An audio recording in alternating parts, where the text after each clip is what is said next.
and we were talking about the UN. What is their power, actually? What could they be doing that they're not doing?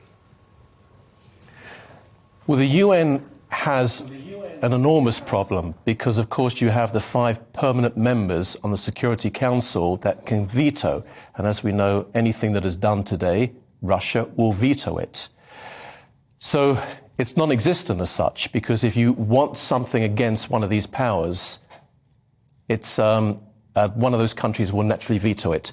There is another body. There are many bodies within the United Nations. It's ridiculous that they can start a war and basically no one can cry foul. No one can issue them with a yellow or red card. I mean, it just sounds absolutely ridiculous. Mm-hmm. And that's one of the main problems of the United Nations. There are dozens and dozens of problems. The other reason, or the other main problem at this point is the human rights. United Nations Human Rights Council, which of course Russia is on that council. Now they can be kicked off. It's going to be very, very difficult, but again, it's not going to make too much difference.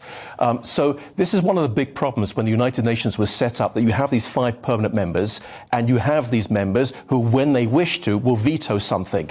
And it's also one of the problems why it's very difficult, because of the United Nations is international law. It's very difficult to actually get the official confirmation from the international law body that is allowing you, for example, to go to war in Iraq or Afghanistan, because you'll always have a country that will go against that and veto it. So the question is, do you go to war because you think that it is protecting you, it's defending your own country, or do you just sit around and allow an aggressor to move along? I mean, one of the problems with Russia is that it does have a history of committing some crimes.